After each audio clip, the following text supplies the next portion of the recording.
Buen día. Bueno, seguimos.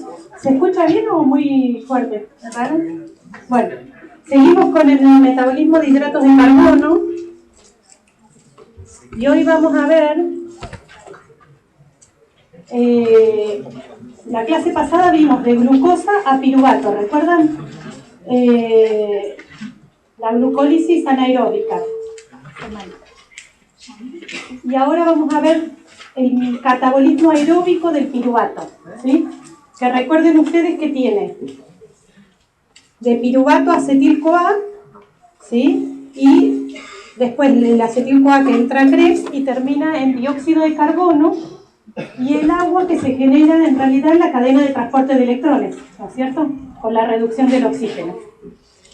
Vamos a ver si llegamos a terminar cadena y si no lo terminamos la clase que viene, ¿sí? Porque igual la semana que viene ustedes van a terminar la guía 4 de glucólisis y van a empezar la guía 5 de, si podemos comenzamos, pero después tenemos 2 clases más para la guía 5, ¿sí? Que es el de Krebs. ¿Se acopla mucho? Veo, si no lo apago.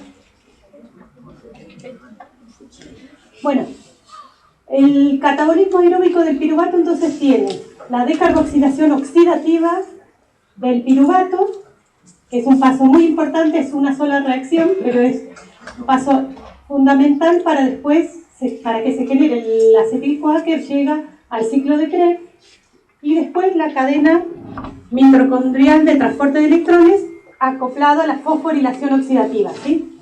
Eso es lo que tenemos que ver. Esto ya lo han visto, entonces es a modo de paso para que recuerden que todas estas vías y reacciones ocurren ¿dónde? En la mitocondria. Parte en la matriz mitocondrial, ¿sí? Y parte en la membrana mitocondrial interna que tiene las crestas y tiene estas partículas, ¿sí? Que son la ATP sintasa. ¿Recuerdan eso? Bien. ¿Se escucha peor o mejor con el micrófono? Más o menos.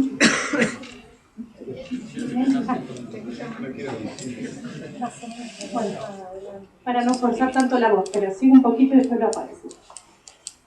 Todas estas reacciones que vamos a ver del catabolismo aeróbico son reacciones de óxido-reducción. Entonces vamos a recordar qué es oxidación y qué es reducción, ¿sí?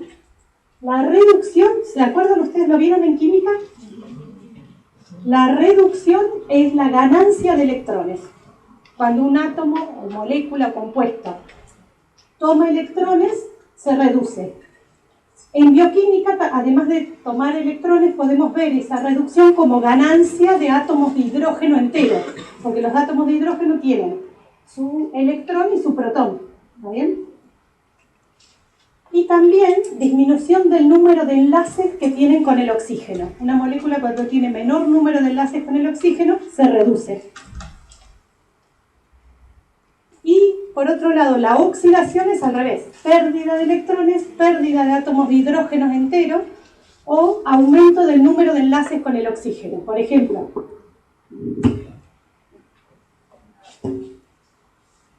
si tenemos un carbono unido a un oxidrilo y un carbono unido con doble enlace al oxígeno, este es el grupo carbonilo, ¿cuál está más oxidado? El carbonilo, porque tiene mayor número de enlaces con el oxígeno, ¿está? Y después sigue el grupo COH, que es el grupo carboxílico, ¿está? Menos oxidado, más oxidado, más oxidado, ¿lo ven? A eso nos referimos cuando decimos número de enlaces con el oxígeno. Si me canso la voz, lo vuelvo a aprender.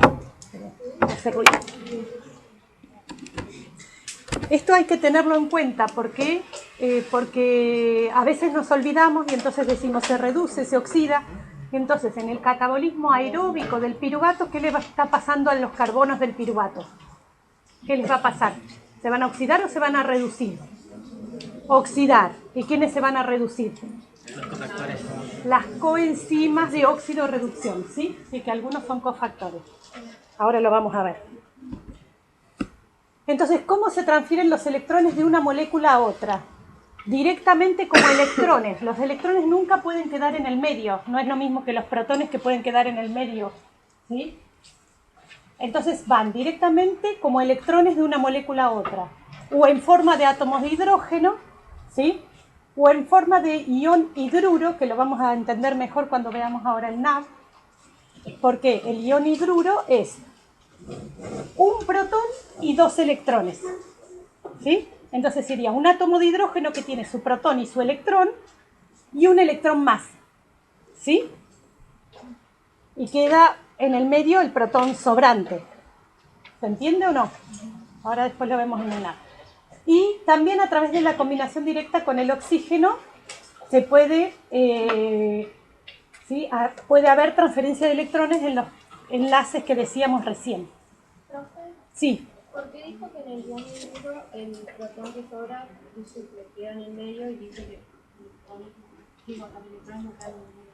Porque los electrones, eso es algo que ocurre así en el universo. Los electrones no pueden quedar, salvo cuando hay una bomba de electrones, cuando hay un flujo de electrones, un acelerador de partículas. Los electrones no están perdidos por ahí. Siempre están unidos a algún átomo, molécula, ¿está bien? En cambio, el protón, como protón en sí mismo, puede estar libre en el medio. ¿Está? Entonces, el ion hidruro es un protón más dos electrones juntos, ¿sí? Y el protón sobrante queda, no es parte del ion hidruro. ¿Se entiende? Bien. Todos estos son equivalentes de reducción, es decir, a veces decimos electrones y otras veces decimos equivalentes de reducción. Cuando decimos equivalentes de reducción puede ser electrones solos, electrones con protones, que son átomos de hidrógeno, ¿se entiende? ¿Sí? O hidruros. ¿Cómo se llaman las enzimas que catalizan las reacciones de óxido-reducción? Deshidrogenasas, ahí, o a veces óxido-reductasas. ¿Sí? Y se asocian sí o sí a coenzimas de óxido-reducción. ¿Está bien? Alguien que acepte los equivalentes de reducción o que ceda los equivalentes de reducción. Y entonces vamos a repasar un poquitito las coenzimas de óxido-reducción que llegaron a ver en biología o en química. Sí. Entonces, uno que ya por ahí conocen es el NAD. ¿Sí? El NAD, ¿por qué se llama NAD? Nicotinamina adenina dinucleótido. Entonces, esta es la nicotinamida, esta que está en fucsia, unida a una ribosa, unida a un fosfato. Hasta acá es un nucleótido. Y acá está el otro nucleótido, adenina, ribosa, fosfato. ¿Lo ven? Es un dinucleótido, ¿sí?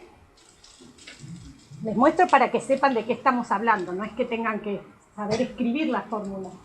Pero cuando lo reconocemos nos resulta más simple. ¿Y dónde es que recibe los equivalentes de reducción? Los recibe en el anillo de nicotinamida.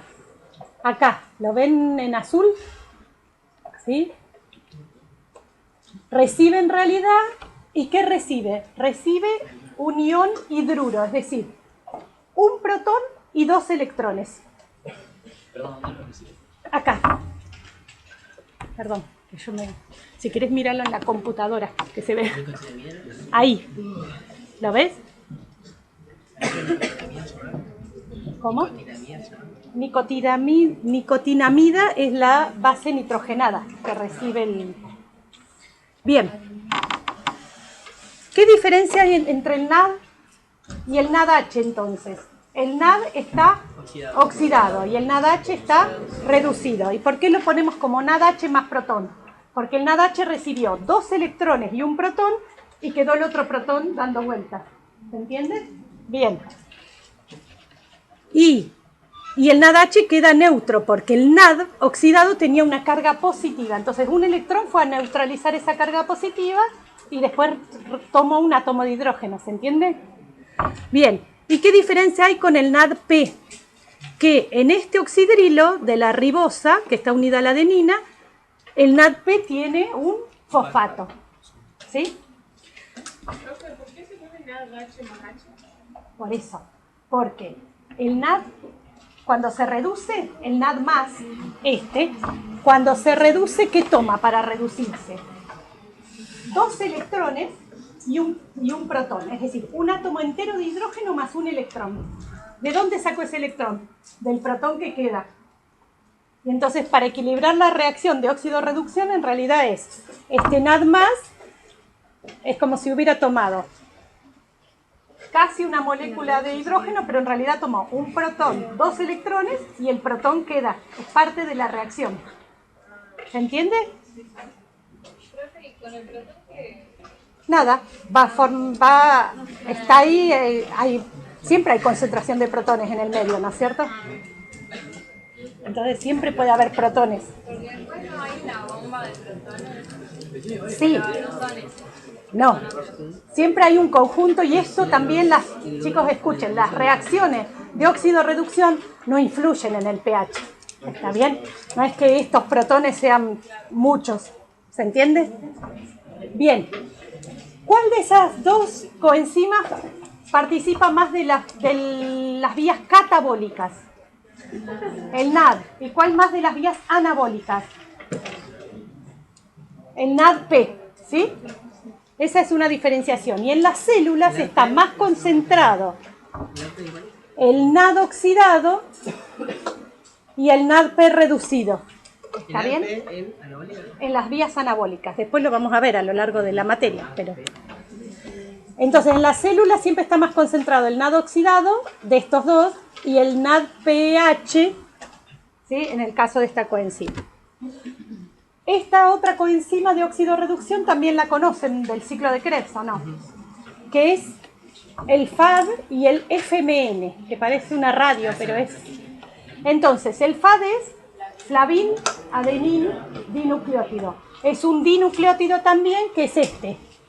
Esto es un nucleótido hasta donde está la raya y después este es adenina, ribosa, fosfato, ¿lo ven? Y el FMN, ¿qué es? Esta parte solamente, que es un anillo de isoaloxacina, no importa, unido a un ribitol, que es un alcohol en vez de ribosa, ¿sí? Y unido a un fosfato. Este solito es el FMN, flavin mononucleótido, porque es un solo nucleótido. Y el FAD es el dinucleótido, ¿está bien? ¿El FMN lo habían sentido nombrar? No, porque forma parte de algunos componentes, de algunos complejos de la cadena de transporte de electrones. ¿Sí? Entonces lo vamos a ver ahora. ¿Está bien? Y el FAD, porque sabemos que es un cofactor de enzimas de Krebs, ¿no es cierto? ¿Sí o no? Bien. Y estos también se reducen, pero para reducirse, ¿qué toman? ¿Qué ven acá? Claro, si toma 2 protones, está contribuyendo a estabilizar el pH. Si una molécula toma 2 protones, no se oxida ni se reduce, ¿se entiende? ¿Porque hay transferencia de electrones? No. ¿Entienden? Entonces tenemos que diferenciar muy bien entre átomo de hidrógeno y protón. Entonces, ¿qué toma? 2 átomos de hidrógeno, ¿se entiende? Con su electrón y su protón. Si no, no es un equivalente de reducción. ¿Queda claro? Los que pueden reducir son los átomos de hidrógeno enteros. ¿Sí? ¿Quedó claro? Los protones no participan en reacciones de óxido-reducción, es otra cosa. Equilibrio ácido-base. ¿Se entiende la diferencia? Porque siempre tiene que haber transferencia de electrones en una óxido-reducción. El NAD también tiene átomos de hidrógeno. O sea, El NAD que recibía un átomo de hidrógeno entero más un electrón. ¿Sí? Bien. La única que no vemos tanto transferencia de electrones es cuando hay diferentes enlaces con el oxígeno. Y lo que tenemos que recordar, esperen así termino la idea, es que el oxígeno es muy electronegativo y entonces siempre atrae cerca de sí la nube electrónica. ¿Está bien? Entonces, si en una molécula colocamos más oxígeno, ¿por qué decimos que esa molécula se oxida? Porque los electrones van a estar más cerca del oxígeno, menos en la molécula. ¿Se entiende? Bien, pero en todos los demás casos hay ganancia o pérdida de electrones. ¿Queda claro? ¿Electrones solos o electrones con su protón, que son átomos de hidrógeno. ¿Está? Sí. ¿No es original que ganaba un protón y unos electrones? Sí. Y uno queda libre, eso lo he hecho. Y un protón queda libre. Y ese protón con 2 electrones se llama ion hidruro. ¿Sí? Bien. Y ahora vamos a la decarboxilación oxidativa del piruvato. ¿Qué quiere decir decarboxilación? ¿Qué le pasa al piruvato de 3 carbonos? Pierde un carbono. Y pierde un carbono que sale como ¿qué? Dióxido de carbono, que es este, que está marcado en rosadito y salió acá. Y entonces el acetil o el acetato, que es lo mismo, acetil o acetato, ¿de cuántos carbonos es? 2. Bien, pero dice decarboxilación oxidativa del piruvato. ¿Qué le pasa también al piruvato? Se oxida. ¿Y quién se reduce finalmente? El NAD a NADH más protón. ¿Sí? Muchas veces en las reacciones no aparece NADH más protón, pero es lo correcto en realidad. Bien, ¿cómo es esta reacción? ¿Reversible o irreversible? Completamente irreversible en el cuerpo. Es decir, es irreversible catalizada por esta enzima, que es la piruvato deshidrogenasa, y tampoco existe en el cuerpo una reacción contraria. ¿Queda claro esto? El cuerpo humano nunca más puede volver a formar piruvato a partir de acetil-CoA. ¿Queda claro esto? Que es muy importante. Las plantas sí pueden hacerlo, pero nosotros no. Entonces, es una reacción altamente regulada, porque una vez que ocurre el pasaje de piruvato a acetil-CoA, no hay vuelta atrás, ¿sí? Y entonces, en realidad, el piruvato pasa, primero se decarboxila, después se oxida y después se une ¿a qué? A la coenzima A, ¿sí? Esa coenzima A, está después, ahora se los voy a mostrar. Estos son muchos transportadores que hay en la membrana interna de la mitocondria, ¿sí? ¿Por qué es importante? Tienen muchos importantes, pero ¿cuál está marcado? ¿Dónde ocurre la decarboxilación oxidativa del piruvato? Únicamente en la matriz mitocondrial. No existe piruvato deshidrogenasa en otro lugar. Entonces, solo ocurre en la matriz mitocondrial. Entonces, ¿qué tiene que pasar con el piruvato que se sintetizó en el citosol? Tiene que ingresar por un transportador. Y ahí está el transportador, que es un contratransporte con oxidrilo. ¿Sí? En algunos libros dice que es un cotransporte con protones. El efecto sería el mismo, ¿no es cierto? Pero no importa, ¿no? El detalle de cuál es. Lo importante es que ustedes sepan que por un transportador tiene que entrar el piruvato a la mitocondria. ¿Queda claro? Y que la reacción solo ocurre en la mitocondria. ¿Y la membrana externa la pasa por esto? La membrana externa es casi como si no existiera. Entonces, es muy porosa y entonces todo atraviesa la membrana externa de la mitocondria. ¿Cuál es la selectiva? La membrana interna. ¿Sí? ¿Está bien? Entonces, en algunos aspectos el espacio intermembrana es muy semejante al citosol, ¿sí? Entonces, ya me está doliendo la garganta. Pero bueno. El complejo piruvato deshidrogenasa es un complejo, ¿lo ven ahí? Esquematizado. Es un complejo formado, siempre está el borde del pizarrón, entonces no se ve muy bien. Formado por 3 enzimas diferentes, ¿sí? Pero no es una sola copia de cada enzima. ¿Ven que hay 3 colorcitos? El amarillo, el verde y el fucsia, ¿sí? Y hay múltiples copias de todas esas enzimas. Es decir, es un gran complejo enzimático. Las 3 enzimas se las voy a nombrar, pero no tienen que saber los nombres de cada una de las 3 enzimas. Sí tienen que saber complejo piruvato deshidrogenasa, ¿está claro? Que son la piruvato decarboxilasa, que es la que va a decarboxilar, la dihidrolipoil transacetilasa, ¿sí? Que lo transfiere en realidad que transfiere el grupo a la coenzima A, y esta dihidrolipoil deshidrogenasa. ¿Está? Bueno, tienen que estar los 3 componentes para que funcione la reacción. Lo importante, esto sí lo tienen que saber, es que necesita 5 coenzimas, ¿sí? pirofosfato de tiamina, que es, o PPT, ácido lipoico, coenzima A, FAD y NAD. Y ahora vamos a ver por qué necesita tantas. ¿Sí? Sí. Eso está escrito en el, lo tienen para descargar. ¿Sí? Okay. No es que les voy a preguntar de memoria, pero ahora vamos a ver por qué necesita tantas coenzimas. ¿Sí? Lo más importante es que sepan cuál es la reacción, es decir, esto, que el piruvato tiene 3 carbonos, que se decarboxila y se oxida, un compuesto de 2 carbonos que queda unido a la coenzima A. ¿Sí? ¿Cómo lo llamamos? El acetil-CoA, ¿qué es? Un acetato activo. ¿Sí? Está activo. Todos los compuestos que estén unidos a coenzima A están activados. ¿Se entiende? Bien. La coenzima A es todo esto, pero es para que lo vean nada más, porque nosotros ponemos coenzima A y nunca sabemos de qué se trata. Y entonces el acetato tiene 2 carbonos, ¿sí? Y la coenzima A es una cola larga que está formada por todo esto, ¿lo ven? ¿Qué es lo importante de la coenzima A? Que tiene un grupo sulfidrilo acá. Chicos, todo el tiempo están hablando y cuesta, ¿sí? Hablar con un murmullo. Bien, entonces, el grupo sulfidrilo es el que forma un enlace a través del azufre con las distintas moléculas. En este caso el acetil, que está en celeste, y el grupo, el azufre, el enlace tioéster, se nota en fucsia. ¿Lo ven? Ese es el enlace rico en energía. ¿Sí?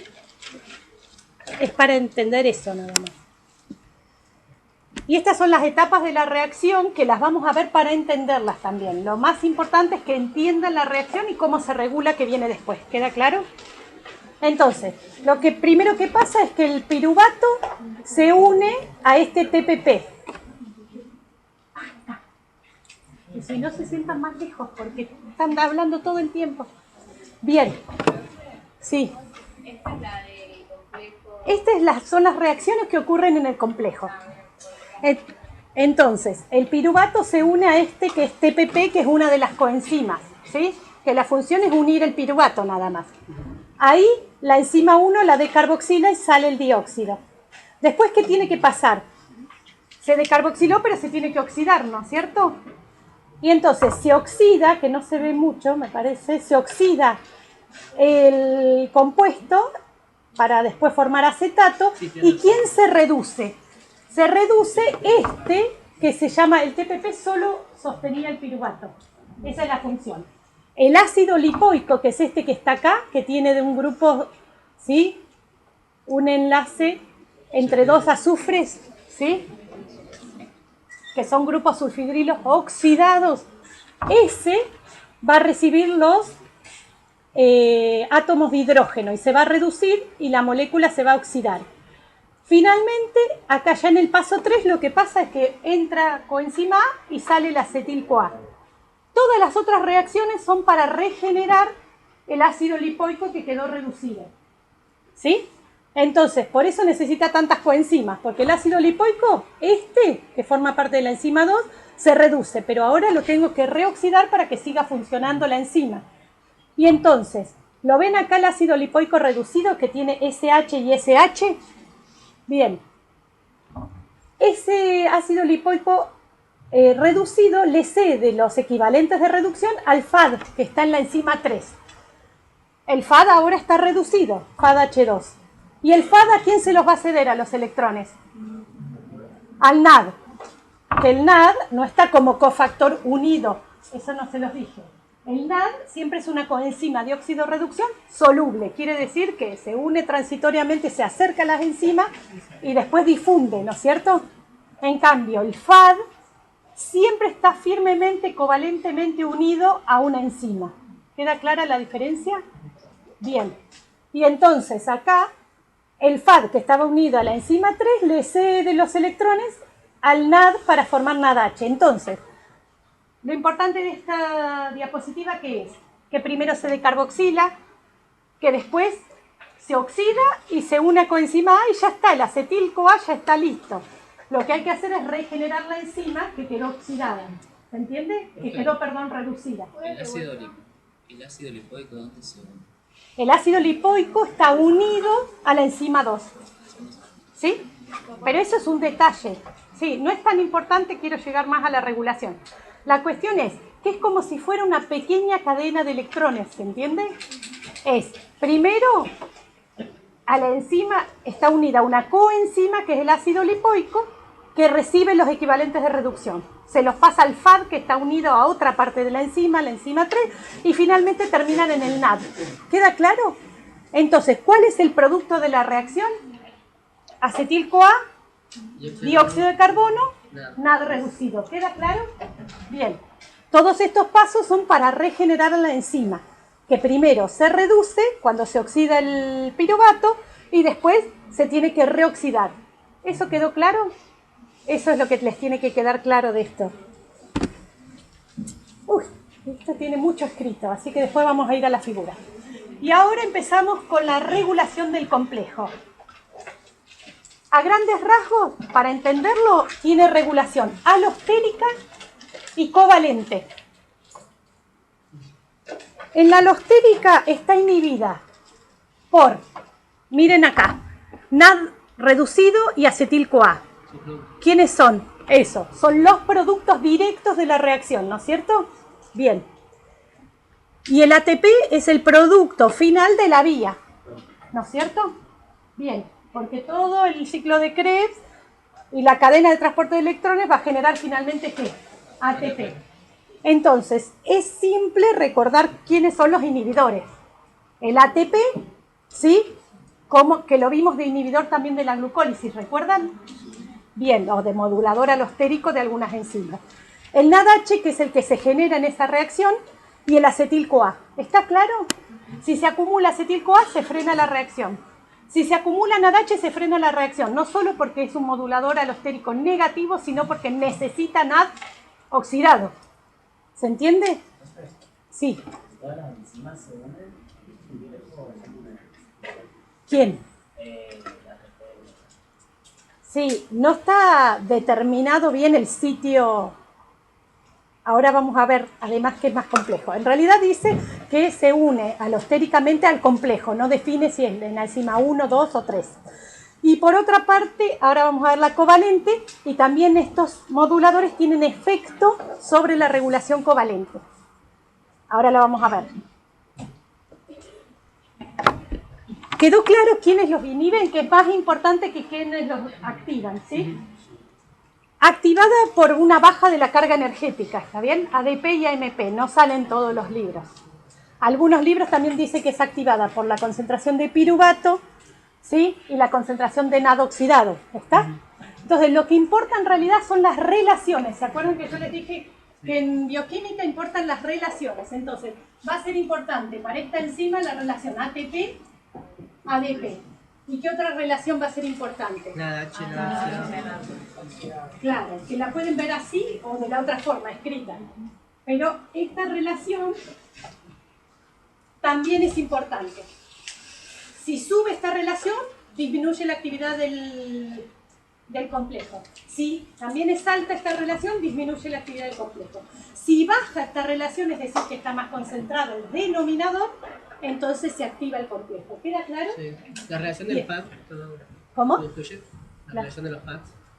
No, porque en esta, el FAD, volvemos a decirlo que no lo dije cuando los presenté.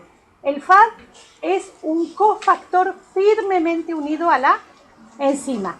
Entonces, en las etapas siempre se va a, para que se forme NADH, el FAD queda oxidado de nuevo. ¿Queda claro? El FAD no está disuelto, suelto, nadando por las células. Siempre está unido a una enzima. Sí, no importa, eso es un detalle. Yo les muestro para que entiendan el proceso. Pero me interesa más que sepan cómo es la reacción, sustratos, productos y la regulación. ¿Queda claro? Bien. Sí, el NAD es una coenzima de oxidorreducción soluble. ¿Está bien? Bien.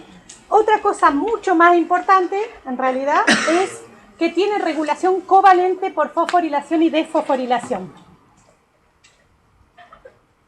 Entonces, pero no está fosforilado por la pKa y desfosforilado por la proteína fosfatasa 1, como vimos para la enzima bifuncional, sino que este complejo tiene una quinasa específica y una fosfatasa específica. ¿Qué quiere decir eso? Que forman parte, también están adosados al complejo. Una PDH quinasa y una PDH fosfatasa. ¿Queda claro? Bien. ¿La quinasa qué le hace? La fosforila y la inhibe al complejo. ¿Y la fosfatasa qué hace? La desfosforila y la activa. ¿Sí? Muy, muy importante la regulación covalente. Y vemos el papel de la insulina. La insulina activa a la fosfatasa, por lo tanto activa al complejo piruvato deshidrogenasa. ¿Me siguieron? Que lo vamos a ver acá. ¿Puedo repetir la insulina? Sí, lo vemos de nuevo después en las figuras. La insulina, ¿cómo activa el complejo? Porque activa a la fosfatasa del complejo, que desfosforila el complejo y se activa. Lo que activa a la fosfatasa, a la PDH fosfatasa, entonces activa a la piruvato deshidrogenasa. ¿Queda claro esto? Y entonces es activada la fosfatasa por calcio, muy importante, por calcio y por insulina. ¿Queda claro? Bien. Y todo lo que active a la quinasa, ¿qué le hace al complejo? Lo inhibe, ¿sí? O sea que la insulina activa la fosfatasa del complejo. Y entonces, no, que va a desfosforilar. ¿Se acuerdan que cuando vimos regulación yo dije, esto se lo tienen que poner en un cuadrito y aprenderlo bien? Las quinasas fosforilan, las fosfatasas desfosforilan. ¿Queda claro? A fuegos tienen que tener eso, porque si no nos confundimos. Sí. ¿No te vas a hacer todas las células? Sí. Igual la mayoría tienen receptores para insulina, pero en la mayoría participa el calcio como segundo mensajero de varias cuestiones y el calcio, chicos, escuchen. Vamos a ver el papel del calcio que estimula la decarboxilación oxidativa del piruvato y Krebs lo estimula principalmente en músculo. Pero en este sí, en todo. Bueno, esta es una figurita que puse nueva, se ve poquito. Pero tenía una del Devlin que es tan compleja que... Voy a poner a ver si se ve. ¿Qué tenemos en esta figura? Este es el complejo piruvato deshidrogenasa. ¿Está fosforilado o desfosforilado? Que tiene un oxidrilo ahí. Desfosforilado. ¿Y este cuál es? El complejo fosforilado, ¿lo ven? ¿Cuál de estos dos va a estar activo? El de arriba. ¿Queda claro eso? Bien. Chicos. La PDH fosfatasa es la que lo desfosforila y lo activa, ¿lo ven? Y la PDH quinasa... Basta de hablar. Estoy siempre hablando con un murmullo atrás. Es difícil. Entonces, No quiero retarlos más, pero que no se callan. Se activa la enzima inhibe el complejo. Bien, entonces, volvemos acá. La fosfatasa le saca el fosfato y lo activa. Y la quinasa lo fosforila y lo inactiva. ¿Hasta ahí estamos bien? Bien. ¿Qué habíamos dicho? ¿Quiénes inhibían al complejo directamente de manera alostérica o por competencia? No se ponen de acuerdo los libros si es competencia o es sitio alostérico, ¿sí? Pero no importa eso, es un detalle. ¿Quién es? El acetil-CoA inhibe, el ATP inhibe, el NADH inhibe directamente al complejo, ¿lo ven? Bien, pero a su vez el acetil-CoA, el ATP y el NADH activan ¿a quién? La quinasa. A la quinasa, o sea que inhiben de las dos formas, directamente al complejo y estimulando a la quinasa. O sea que el aumento del ATP, el NADH y el acetil-CoA inhibe muchísimo al complejo. ¿Queda claro? Bien. ¿Y quiénes activan a la fosfatasa? La insulina y el calcio. ¿Lo ven bien ahí? Está chiquitita la figura, pero... Entonces acá dice, esta es la modificación alostérica de estos tres y esta es la modificación covalente. Y a su vez, las enzimas que participan en la modificación covalente son reguladas. ¿Se entiende? Bien. Yo después, en las evaluaciones no le vamos a preguntar, ¿el acetil-CoA inhibe directamente al complejo y también a través de la quinasa? No, lo que nos interesa es que ustedes sepan que si se acumula NAD reducido, acetil-CoA y ATP, se inhibe el complejo. ¿Queda claro? Bien. Por ejemplo, y esto para que recuerden, cuando toman alcohol se genera mucho NADH, ¿sí? Sobre todo en el hígado, por la detoxificación del alcohol. Y el NADH inhibe a esta y al ciclo de Krebs. ¿Sí?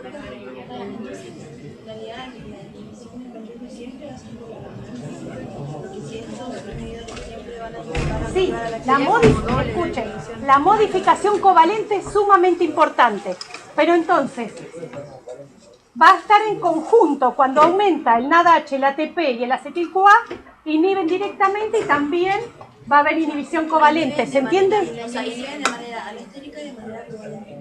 No de manera covalente, estimulando a la quinasa que la inhibe covalentemente. ¿Queda claro? La inhibición covalente No. Escuchen. o sea, no se puede dar por el aumento de Escuchen. La quinasa y la fosfatasa del complejo están siempre unidas al complejo.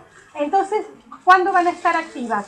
Van a estar activas en el caso de la fosfatasa cuando haya insulina y calcio. En el otro caso van a estar más activas cuando estén los inhibidores. ¿Está? Porque no es que se sintetizan o no se sintetizan. ¿Queda claro? Claro, no, pero por ahí hay otra. No, no es lo mismo que la pKa, que depende de que aumente el AMP cíclico. En este caso, sí, la PDH depende de que aparezca la insulina y aumente el calcio. ¿Sí? Bueno, esta es otra figura que tenían, que era un poquito más completa, pero me pareció más simple la otra. ¿Sí? El acetil-CoA es una encrucijada metabólica. Vamos a acelerar un poquito porque estamos lentos. ¿Qué quiere decir encrucijada metabólica? Que hay varios compuestos que generan acetil-CoA y el acetil-CoA es precursor de muchos compuestos. Por ejemplo, el piruvato puede dar acetil-CoA por esta reacción que vimos, ¿no es cierto? Los ácidos grasos, cuando se degradan, que lo vamos a ver más adelante, dan acetil-CoA. Y algunos aminoácidos, que llamamos cetogénicos, dan acetil-CoA. ¿Sí? ¿Y el acetil-CoA qué puede originar? ¿O qué destinos puede tener? Puede ir al ciclo de Krebs, que es el destino que ustedes más conocen, ¿o no? Bien. Puede ir a formar cuerpos cetónicos, que más adelante vamos a ver qué son. Y puede ir a formar, ¿qué más? De nuevo, ácidos grasos. Y también esteroles. ¿Qué esterol conocen más? El colesterol. El colesterol se sintetiza a partir de acetil-CoA. ¿Sí? Entonces es sumamente importante. El destino metabólico del acetil-CoA va a depender, esto lo vamos a entender más adelante, pero ya para que les vaya quedando la idea. El acetil-CoA, el destino va a depender en hígado sobre todo de la situación metabólica en la que estemos. ¿Sí? Va a entrar preferentemente a Krebs cuando estemos en periodo postprandial, ¿sí? Y va a ir a formar ácidos grasos, perdón, a Krebs no. Va a ir a formar ácidos grasos y esteroles también, a ciclo de Krebs, y a formar ácidos grasos y esteroles cuando estemos en periodo postprandial, ¿sí? Va a ir a formar cuerpos cetónicos cuando estemos en ayuno. Me estoy adelantando, pero es para que les quede la idea.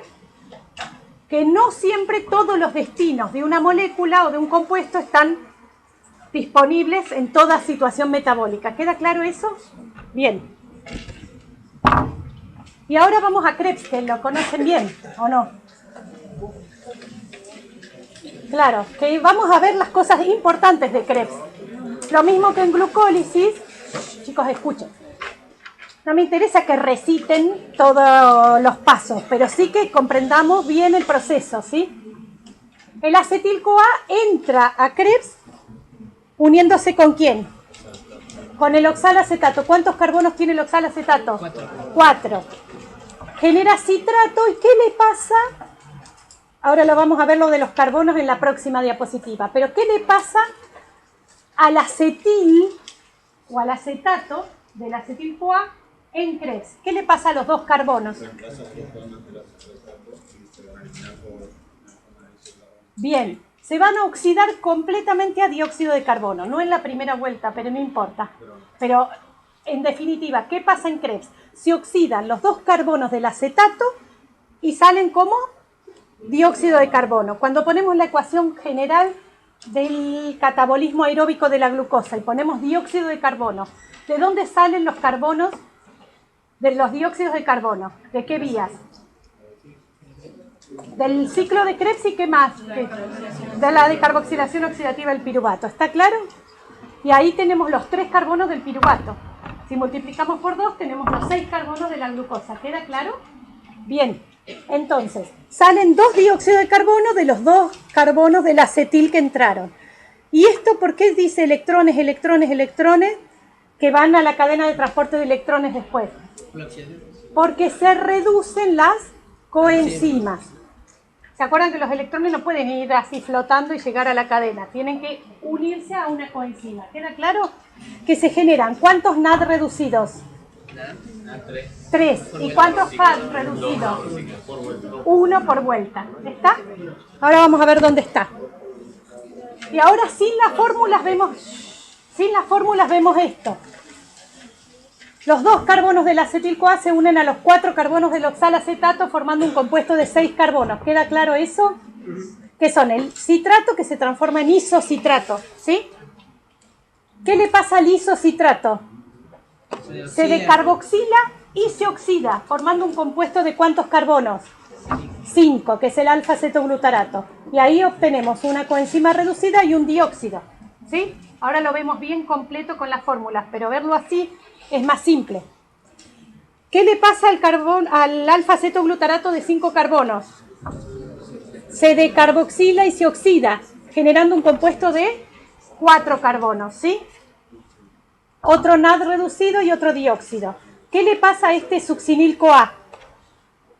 Tiene coenzima A. Ese es un enlace como rico, rico en energía. Lo pierde y entonces libera energía que se usa para sintetizar GTP. ¿Lo ven? ¿Y el GTP pasa a qué? Le transfiere el fosfato al ADP para formar ATP. ¿Sí? Bien. ¿Y qué va a pasar acá? Tenemos compuestos todos de 4 carbonos.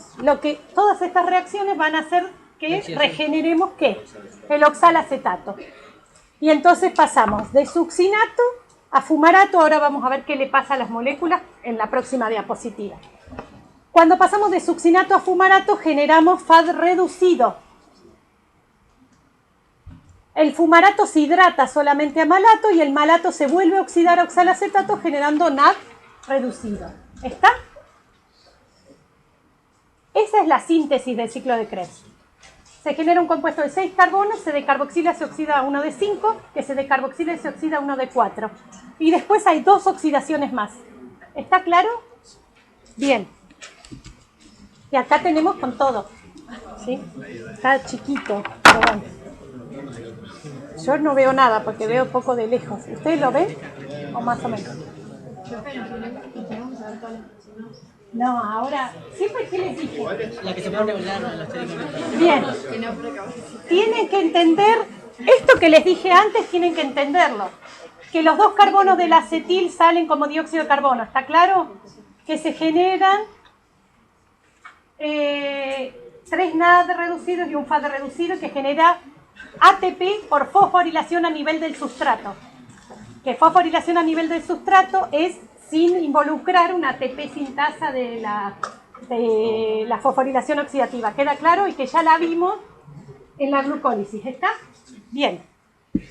Ahora vamos a ver las 3 reacciones. Esto lo vamos a repasar un poquito, pero vamos a ver las 3 reacciones reguladas que sí tienen que saber. ¿Está?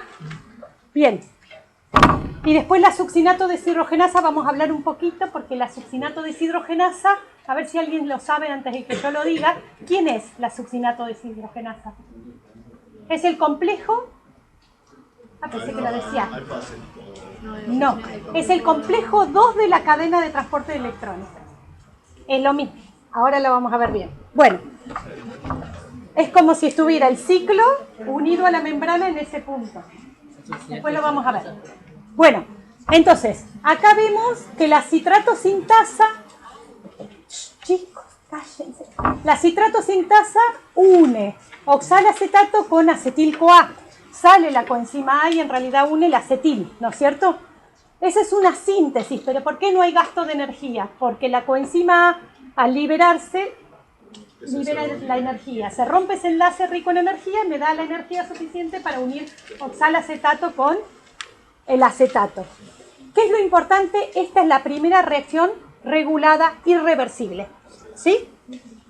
Y algo muy, muy importante para entender es que el oxalacetato está siempre en bajas concentraciones en la célula. ¿Está claro? Entonces, yo necesito oxalacetato para que se una al acetil y funcione Krebs. Y en algunas condiciones, que vamos a ver más adelante, eso no ocurre, por ejemplo, en hígado. ¿Está? ¿Sí? Pero para entender eso tengo que saber que entonces el oxalacetato es limitante. ¿Sí? Es un compuesto limitante. Bien. Después se genera un compuesto intermedio, no importa, todo esto, la conitasa y otras reacciones que lo que hacen es transformar el citrato en isocitrato, que es un isómero, ¿sí? ¿Qué? La regulación del acetato sintasa. Ahora la vamos a ver en detalle. Esto es que estamos revisando otra vez el ciclo más completito. Y ahora vamos a ver las 3 reacciones reguladas en detalle, ¿sí? Bien, pero algo muy importante que no quería dejar pasar era eso, que el oxalacetato es limitante. Bien, el isocitrato entonces, ¿qué le pasa al isocitrato? Que tiene 6 carbonos, ya habíamos dicho. Se decarboxila y se oxida, se genera un NAD reducido y me queda el alfa-cetoglutarato. Esta es la segunda reacción irreversible y regulada de isocitrato a alfa-cetoglutarato por la isocitrato deshidrogenasa. ¿Sí? Irreversible esa, sí. No siempre. No siempre. ¿Sí? Esta sí. Esta es de carboxilación y oxidación y además después vamos a ver el delta G. Bien. Cuando tengo alfa-cetoglutarato de 5 carbonos, ¿se acuerdan que estaba acá? Este de 5 carbonos, voy a pasar un compuesto de 4 carbonos. ¿Qué le va a pasar al alfa-cetoglutarato? Se va a decarboxilar y se va a oxidar. Genera otro NAD reducido y otro dióxido. Ya no me siguen. Vamos a pasar a la regulada. Entonces, esta es la tercera reacción regulada del ciclo de Krebs. No, pasaron más reacciones. Ah, paso 4, sí, lo escuché. Entonces, la catalizada por la citrato sintasa, la catalizada por la isocitrato deshidrogenasa y la catalizada por la alfa-cetoglutarato deshidrogenasa. ¿Queda claro? La primera reacción del ciclo y las 2 primeras deshidrogenasas de Krebs son las reacciones reguladas. ¿Está bien? ¿Sí o no? Bien. Si ustedes, yo no quiero detenerme más porque quiero ir a la regulación. Si ustedes se fijan bien, porque aunque yo no les haga dibujar las fórmulas, cuando uno lo ve en el libro, en la imagen, y se detiene, entiende qué está pasando, ¿no es cierto? Y entonces van a entender. Acá, el succinil-CoA que tiene, ¿sí?, esta unión con la coenzima A que se pierde cuando pasamos a... No comenten nada, después comentan, porque si no tengo el murmullo atrás. Sí. El succinil-CoA ya tendría que sacarles roja, porque ya acumulan como 5 amarillas. Bueno, el succinil-CoA pasa a succinato y ahí se genera el GTP que pasa a ATP. Eso hay que recordarlo, ¿está bien? Bien. ¿Son las GTP en vez de ATP? Se forma GTP, ¿no es cierto? Porque asociado a esa reacción está el GDP que pasa a GTP. Pero a su vez después se convierte en ATP, que es la moneda corriente de la célula, ¿no es cierto? ¿Lo entienden o no? Bien. Si esa enzima que cataliza esa reacción pudiera utilizar como sustrato directamente ADP, se sintetizaría directamente ATP. Pero se sintetiza GTP que pasa después a ATP. ¿Se entiende? Bien, porque habían puesto cara rara. Bien. Y entonces después queda la oxidación del succinato ligada a FAD y la oxidación del malato ligada a NAD. ¿Sí? Vamos a ver la regulación de Krebs. Si ustedes ven las fórmulas, pero no quiero detenerme tanto en eso, van viendo qué le pasa a la molécula, ¿no es cierto?, en Krebs. Una regulación, estas son generalidades. Una de las pautas más importantes de regulación del ciclo de Krebs es disponibilidad de sustratos. Tiene que tener disponible acetil-CoA, ¿no es cierto? Que vimos que viene de distintas fuentes, entonces a veces no es tan complejo tener acetil-CoA disponible. ¿Y cuál es el más limitante? El oxalacetato. Bien, tiene que tener disponibilidad de esos sustratos. Es inhibida por los productos acumulados. Ahora vamos a ver cuál. Cualquier tipo de producto de ciclo. No, ahora vamos a ver cuál. Pero ustedes pueden adelantarme cuál les parece que puede ser inhibidor. El ATP, ¿no es cierto? ¿Y cuál más? Y las coenzimas Y reducidas. las coenzimas reducidas. ¿Está? Bien. Y ahí dice, inhibición alostérica de las primeras deshidrogenasas del ciclo, ¿sí? Por ATP y NADH. ¿Sí? ¿Ven que hay una correspondencia entre las vías que podemos sacar como un factor común? El ATP inhibía también a la decarboxilación oxidativa del piruvato, ¿sí o no? Y el ATP también inhibe las enzimas reguladoras, algunas de glucólisis, ¿lo ven? Bien. El último tipo de regulación. Es la inhibición alostérica de las primeras dos deshidrogenasas de Krebs, que ahora las vamos a ver en detalle. Entonces, no se asusten porque está en inglés esto y no tienen que saberse los números.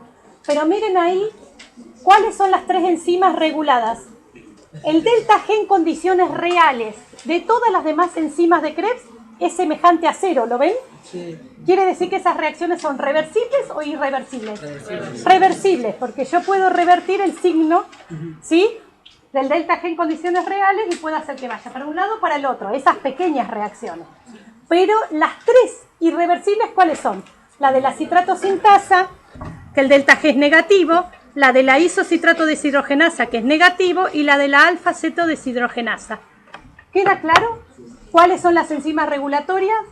Esas tres, que catalizan reacciones irreversibles lejanas al equilibrio. ¿Queda claro? Bien. Era para mostrarles esto nada más. No tienen que saber los delta G ni. Y entonces la reacción catalizada por la citrato sintasa la vemos en detalle. El acetil-CoA se une al oxalacetato, entra agua y sale coenzima A porque hay una hidrólisis del enlace tioéster y se genera citrato de 6 carbonos. ¿Lo ven? Acá tiene adosado el acetil-CoA. El acetil, perdón. ¿Sí? La reacción catalizada por la dejé poquito, pero bueno, es fácil esa, ¿no es cierto? La síntesis, ¿por qué se llama sintasa?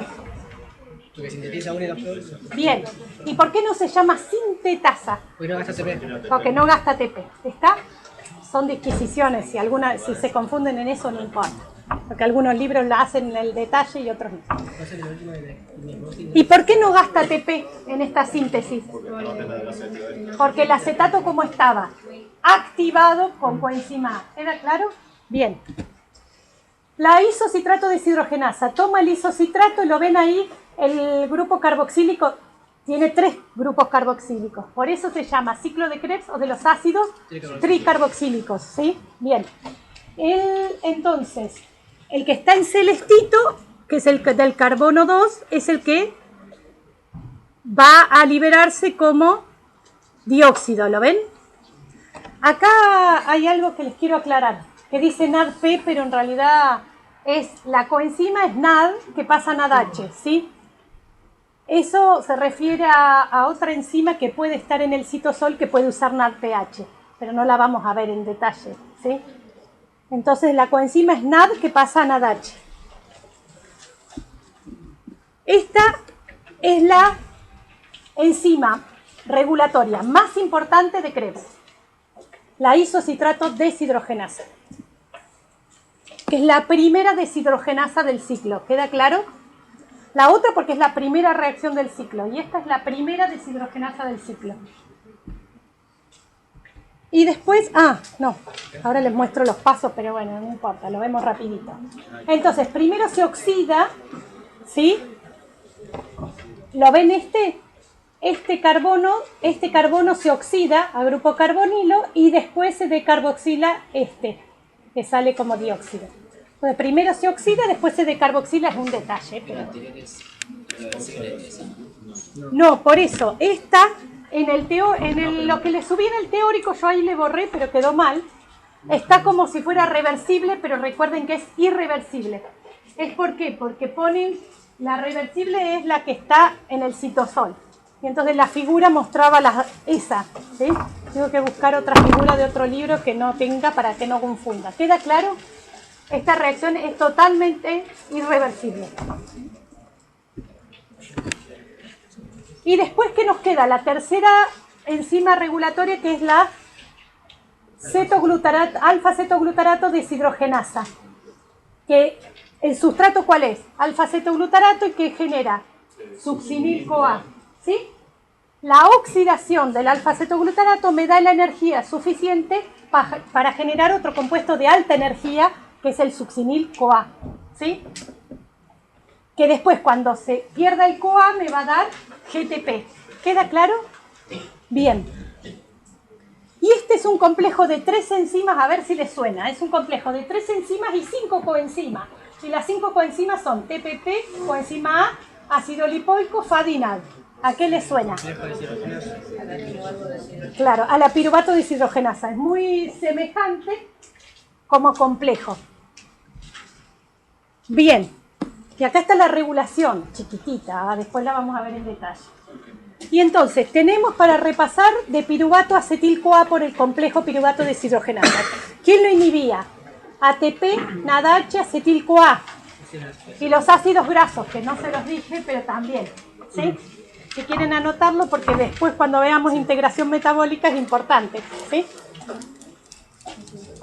¿Quién lo estimula? Los sustratos y el calcio. ¿Está bien?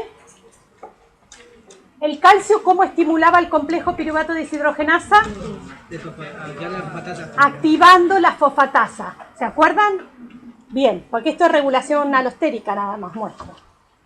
Vamos a la citrato sintasa. La citrato sintasa acá figuran muchos, pero lo más importante son algunos, porque otros solo se dieron in vitro el efecto. ¿Qué quiere decir in vitro? La enzima aislada en un tubito de ensayo y veo si la inhibe. Pero no está demostrado que en la célula ocurra. ¿Queda claro? Entonces, lo más importante en realidad, los más importantes inhibidores de la citrato sintasa, ¿cuáles son? No en este caso está ahí, pero es su producto, el citrato, ¿sí? El citrato, que es inhibición por producto, y el succinil-CoA, que compite ¿con quién? Con el acetil-CoA. ¿Está? Entonces, la citrato sintasa es una enzima micaeliana, no alostérica. Por eso todo lo demás que dicen que inhibe no se sabe cómo. ¿Se entiende? Entonces, los dos inhibidores más importantes, por más que figuren otros en los libros, son el citrato y el succinil-CoA. El citrato inhibe porque es su producto y el succinil-CoA compite por el sitio activo con el acetil-CoA. ¿Queda claro? ¿Sí o no? Bien, si se acumula citrato, entonces se inhibe la síntesis de citrato. ¿Sí? ¿Está?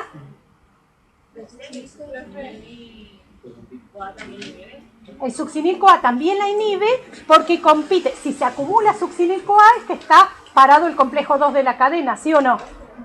¿Me siguen? Entonces, si se acumula succinil-CoA, inhibe porque compite, son semejantes los compuestos. Y entonces la enzima no reconoce si es acetil-CoA o succinil-CoA. Y el succinil-CoA bloquea el sitio activo. ¿Queda claro? Ese es el fundamento de la competencia. ¿Allá atrás me escuchan o están durmiendo? Bien. ¿Queda claro?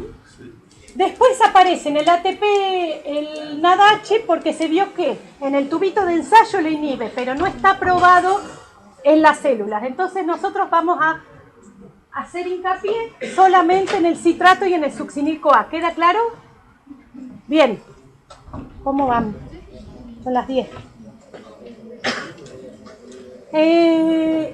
Pasamos a la segunda enzima regulatoria. ¿Cuál era? A ver si me hablan ustedes. Isocitrato deshidrogenasa. ¿La ven acá? Bien. Ahí sí que es fácil, ¿no es cierto? ¿Quién la inhibe? ATP y NADH. ¿Sí? ¿Quién la activa? el AMP o ADP, ¿sí? Si aumenta el NAD oxidado, obviamente, porque disminuye el NADH. ¿Y quién más está ahí? El calcio, principalmente en músculo, pero no importa. Si dicen calcio, no importa si se acuerdan si es en músculo o no. ¿Queda claro? Pero recuerden el calcio, que es muy importante, lo van a seguir viendo en toda la carrera. Bien. Y en fisio también.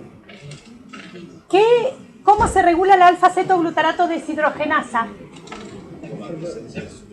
Bien. ¿Quién inhibe? Walter. Bien. ¿Quién inhibe? El ATP y el NADH. ¿Les suena? Que siempre son los mismos, ¿no es cierto? Bien. El ATP y el NADH. Y también el succinil-CoA, que es el producto directo de la reacción. ¿Está? Si se acumula succinil-CoA, se inhibe la alfa-cetoglutarato deshidrogenasa y la citrato sintasa. ¿Me siguieron? Que es la primera. Que es la primera. ¿Sí o no? ¿Cuándo se va a acumular succinil-CoA? Cuando no funcione, ¿quién? Claro, la succinato deshidrogenasa, que resulta que es el complejo 2 de la cadena. ¿Queda claro? ¿Y cuándo no va a funcionar la cadena de transporte de electrones, además de por venenos? Cuando no hay oxígeno. Entonces, ¿por qué Krebs es aeróbica? No funciona principalmente. No funciona si no funciona la cadena de transporte de electrones. ¿Está claro? Si no funciona la cadena de transporte de electrones, ¿qué se acumula? No protones. Coenzimas reducidas. ¿Y las coenzimas reducidas a quién inhiben? A las deshidrogenasas de Krebs. ¿Queda claro? ¿De nuevo? Porque es muy importante. Se lo iba a decir después y me adelanté. ¿Por qué decimos que Krebs es aeróbico? Porque si ustedes me contestan y me justifican en el parcial, ¿es aeróbico porque requiere oxígeno? Yo les digo, me están diciendo lo mismo. ¿Se entiende? No es una justificación. Es decir lo mismo con otras palabras. Para justificar, yo tengo que dar la causa. ¿Cuál es la causa de que sea aeróbico? Que requiere oxígeno es lo mismo que decir aeróbico. ¿Sí? La causa es que si no funciona la cadena de transporte de electrones porque no hay oxígeno, se acumulan las coenzimas reducidas. ¿Cuáles? NAD reducido y el FAD reducido, que está unido ¿a quién? Al complejo 2 de la cadena de transporte de electrones, que resulta que es la succinato deshidrogenasa de Krebs. ¿Queda claro? Si las coenzimas reducidas se acumulan en la mitocondria, se inhibe Krebs. Entonces Krebs es aeróbico por eso. ¿Queda claro? O sea, el complejo 2 es únicamente inhibido por el FAD, que está unido por el NAD. Y acá igual, en realidad es que requiere que el FAD siga su curso en la cadena de transporte de electrones. No es una enzima que llamamos regulatorio. Pero el complejo 2 está únicamente inhibido Por el FAD. Pero, ¿se entiende? Escuchen un poquito más. Yo me quedo sin oxígeno. Estoy encerrada en un lugar que va disminuyendo el oxígeno. ¿Qué se va? No va a funcionar la cadena de transporte de electrones. ¿Hasta ahí estamos? ¿Qué va a pasar con Krebs? ¿Se va a inhibir? Sí, bien, por acumulación de NAD reducido y porque también el complejo 2 se inhibe porque el FAD le queda reducido. ¿Qué va a pasar con la decarboxilación oxidativa del piruvato? ¿Quién dijimos que se acumulaba si no hay oxígeno? NAD reducido. ¿El NAD reducido le hace algo al complejo? Lo inhibe. Entonces, ¿qué va a pasar con la decarboxilación oxidativa del piruvato si no hay oxígeno? Se inhibe. Entonces, ¿es una vía aeróbica o anaeróbica? Aeróbica. ¿Queda claro? Bien. Sí. Si no hay oxígeno, no funciona la cadena de transporte de electrones. ¿Hasta ahí vamos? Se acumulan coenzimas reducidas. ¿Cuáles? NAD reducido y el FAD reducido, que está unido a ciertos complejos, ¿no? Bien. ¿Qué pasa con Krebs? Se inhibe.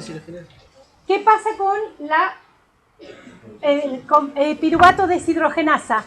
Se inhibe porque se acumula NAD reducido. ¿Y quién más se va a acumular si no funciona Krebs? El acetil-CoA. ¿Queda claro? Los dos van a inhibir al complejo piruvato deshidrogenasa. Es decir, no funciona la cadena por acá abajo, se acumula NAD reducido y FAD reducido que detienen el ciclo. Se acumula acetil-CoA y NADH que inhiben la decarboxilación oxidativa del piruvato. ¿Queda claro? Y entonces, si no hay oxígeno, ¿puede haber catabolismo aeróbico de la glucosa? No. ¿Está claro? Bien. ¿Sí? Entonces, por eso esas vías son aeróbicas.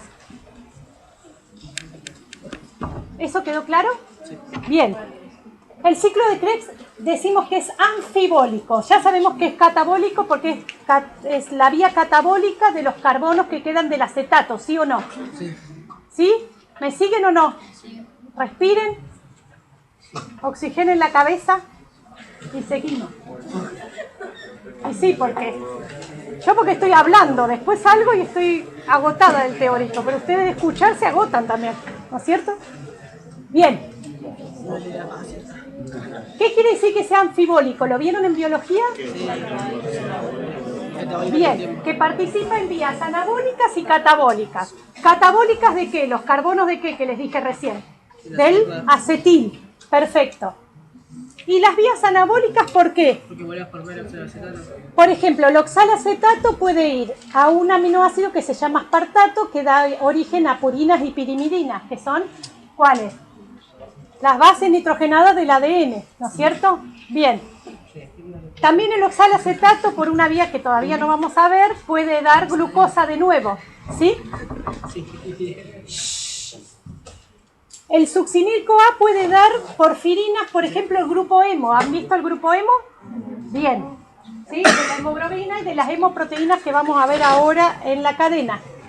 El citrato puede dar ácidos grasos y colesterol, ¿sí? Que dijimos que venía el acetil-CoA, pero el acetil-CoA sale de la mitocondria disfrazado como citrato. Siguen. Y el alfa-cetoglutarato puede dar otro aminoácido que es glutamato, otros aminoácidos, otras purinas. Es decir, que pueden ir a muchas vías diferentes. ¿Queda claro? Bien. Esto es un nombre rarísimo, reacciones anapleróticas del ciclo de Krebs, pero lo importante está chiquitito. Lo importante es, ¿quién era el limitante para el ciclo de Krebs? ¿Qué compuesto? Oxalacetato. Entonces hay reacciones en el cuerpo, ¿sí? Las vamos a mencionar ahora y las vamos a ver más cuando veamos gluconeogénesis.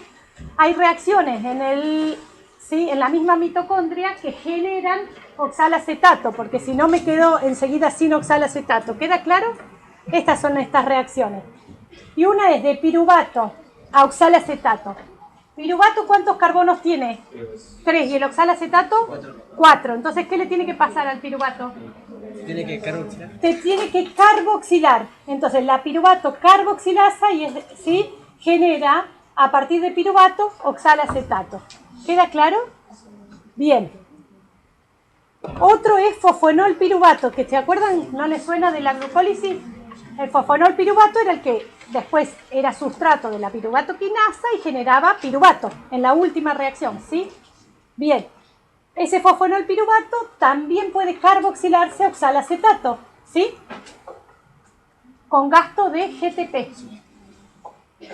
Y también el piruvato, por una enzima que se llama málica, que la vamos a ver más adelante cuando veamos lípidos, también puede carboxilarse dando malato, pero el malato puede entrar a Krebs y generar ¿qué? Oxalacetato. ¿Está? Porque el malato era el anterior. Era el último NADH que generábamos, de malato a oxalacetato. ¿Está claro? Bien. O sea que hay reacciones, después las volvemos a ver cuando veamos vías específicas, que son las que me proveen oxalacetato, porque es el limitante. Eso es lo que nos vamos a quedar ahora nada más. Y esto sí es muy importante. La piruvato carboxilasa, que lo vamos a ver más adelante, es estimulada por acetil-CoA. Es decir, el acetil-CoA quiere entrar a Krebs, pero no tiene oxalacetato. ¿A quién estimula? La formación de oxalacetato a partir de piruvato. ¿Queda claro? De nuevo, el acetil-CoA, y esto lo vamos a ver mucho más adelante en integración metabólica. Pero bueno, el acetil-CoA estimula la piruvato carboxilasa, es decir, estimula la formación de oxalacetato a partir de piruvato, ¿sí? Para poder entrar a Krebs. ¿Está bien? ¿Sí? Esto está Siguen sacando, pero les puse con fondo blanco y sin fondo blanco en la Petco, por si alguien lo quería tener. Bien, por ahí es muy caro imprimir, pero pueden verlo, ¿sí? Bien. El balance energético, no hacemos mucho hincapié en esto, es para entenderlo. Después no me interesa a mí preguntarles cuántos ATP se generan, ¿sí? Porque está en discusión, además, cuántos se generan. La cuestión es entender cómo se genera el ATP a partir de Krebs, ¿sí? Un ATP por fosforilación a nivel del sustrato. ¿Qué significa eso? En la reacción de succinil-CoA a succinato se generaba GTP que pasa a ATP, ¿sí o no? Bien. 9 ATP por oxidación de los 3 NADH en la cadena de transporte de electrones. Lo que está en discusión es que ahora dicen que son 2,5 por cada NADH en vez de 3. Pero en los libros lo van a encontrar como 2,5. Nosotros por convención lo dejamos igual que antes. Pero bueno, no importa. Lo importante es que saber que el NAD reducido genera más ATP que el FAD reducido. ¿Queda claro? 9 ATP si consideramos 3 ATP por cada NAD reducido y son 3 NAD reducidos por ciclo de Krebs, ¿sí? Por vuelta del ciclo. ¿Y dónde se generan estos ATP? En realidad, en la cadena acoplada a la fosforilación oxidativa. 2 ATP por oxidación de un FAD reducido. ¿El FAD reducido a quién está firmemente unido? A la succinato deshidrogenasa que forma parte del complejo 2 de la cadena. Bien. Total 12 ATP por acetato es lo que siempre se establecía por convención. ¿Cuál es el balance energético del se lo saco pero porque lo tienen para copiarlo, lo tienen en los libros, ¿no? ¿Cuál es el balance energético de la glucólisis en condiciones aeróbicas? Anaeróbicamente, ¿cuántos ATP se generaban? 2. Pero se generaba un NAD reducido, ¿se acuerdan? Un NAD reducido por cada gliceraldehído 3-fosfato. Entonces son 2 NAD reducidos que rinden 4 o 6 ATP en la cadena de transporte de electrones. Depende cómo pase el poder reductor del citosol a la mitocondria. Ah, yo les había dado, no les di. Si quieren ir pasando para después anotar. Ah, ya empezaron, bueno. ¿Ya está? Listo. Llegué tarde. Era para, no, esto no es nada, esto es para... No importa, bueno. Yo me acordé y me interrumpí yo misma. Generé un factor de distracción. Escuchen. Entonces, se suma más ATP que se genera a partir de la cadena de transporte de electrones y fosforilación oxidativa cuando hay disponibilidad de oxígeno. ¿Queda claro? Bien. O sea que en realidad generamos 8 o 6 ATP por glucólisis, ¿sí? Bien, esto era la DPG que ustedes no deben leer, que están en Petco, pero les voy a contar un poquito antes de empezar con la cadena respiratoria. Que en realidad en la primera mitad del siglo XX, como dice ahí, descubrieron un compuesto, algunos médicos descubrieron un compuesto que hacía bajar de peso a los obesos. Entonces lo empezaron a suministrar, ¿no es cierto? Sí. Ahí va. Entonces, ¿cuál era ese compuesto? El dinitrofenol. Y entonces lo que vieron en realidad es que a veces, aún sin bajar de peso, ya provocaban la muerte, ¿no es cierto? Y vamos a ver qué tiene que ver ese dinitrofenol, qué efecto hace sobre la cadena de transporte de electrones y la fosforilación oxidativa, ¿sí? ¿Qué saben sobre eso? ¿Saben algo? ¿Cómo? Claro, más que perforaciones, ahora lo vamos a ver, es un compuesto que es móvil, atraviesa la bicapa y lo que hace es desacoplar la cadena de transporte de electrones de la fosforilación oxidativa, ¿sí? Entonces, en realidad, ¿qué pasa con la síntesis de ATP si yo doy un compuesto como este? ¿Qué pasa con la síntesis de ATP? ¿Aumenta la síntesis de ATP si hay una sustancia que me disipa el gradiente de protones? No, disminuye la síntesis de ATP. ¿Y por qué se morían? Porque las células necesitan una cierta cantidad de ATP para mantener la bomba de sodio-potasio y las funciones mínimas, ¿no es cierto? Entonces vamos a ver que sí, consumían más su combustible, es decir, empezamos a gastar ácidos grasos acumulados y un montón de cosas, pero también provoca la muerte celular y finalmente la muerte del individuo. ¿Queda claro? Bien, no hay cuestiones mágicas. Hay que tener una buena conducta alimenticia. Cuesta. Bien, la cadena de transporte de electrones. ¿Estamos todavía? Estos temas son divertidos, ¿o no? Son entretenidos. Sí. Más que la hemoglobina, son más interesantes. La hemoglobina es sumamente importante, pero es más estructural. Escuchen. Además, ustedes ya tienen conocimientos previos, ¿no es cierto? ¿Dónde está localizada la cadena de transporte de electrones? En la membrana interna de la mitocondria. ¿Qué hace? Transfiere equivalentes de reducción o electrones ¿desde dónde hasta dónde? Desde las coenzimas reducidas, ¿a quién finalmente? Al oxígeno. La cadena transfiere al oxígeno, pero pasando por distintos transportadores, ¿no es cierto? Está constituida por transportadores de electrones unidos a la membrana interna de la mitocondria. Eso ya lo sabemos todo. ¿Cuáles son? ¿Cuáles son esos transportadores? Ahora los vamos a repasar. Flavoproteínas. Las flavoproteínas tienen una parte proteica y la otra parte, ¿qué es? ¿A qué le suena flavo? ¿A qué le suena la F? FAD o FMN. ¿Está claro? Bien. Ahora lo vamos a repasar, no importa.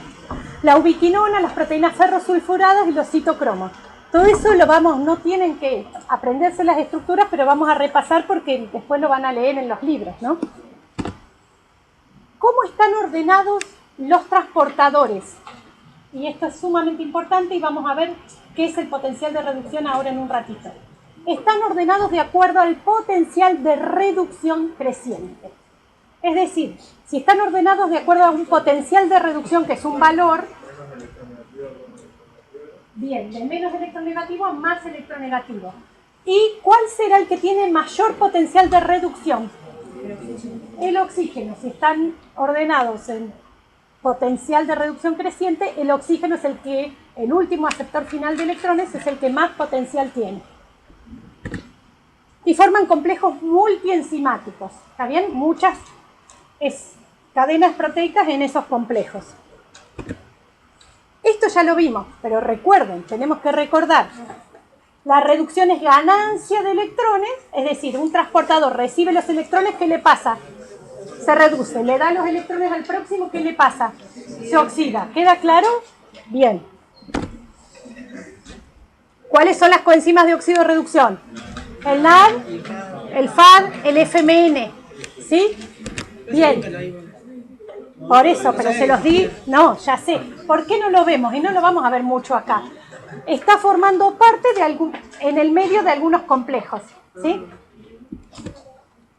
Entonces, las flavoproteínas tienen como grupo prostético firmemente unido y que nunca se les va el FMN o el FAD. ¿Está claro?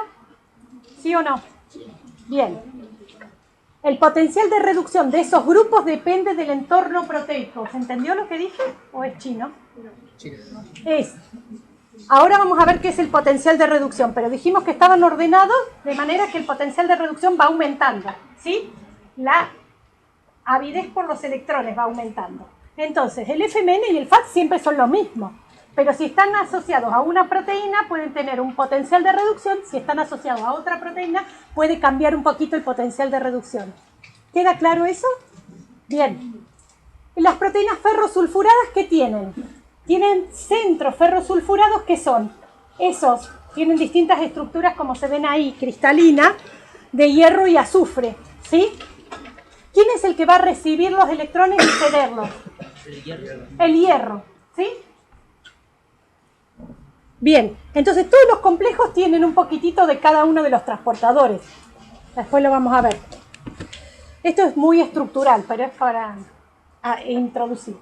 Y la ubiquinona. La ubiquinona es esa molécula, ¿sí?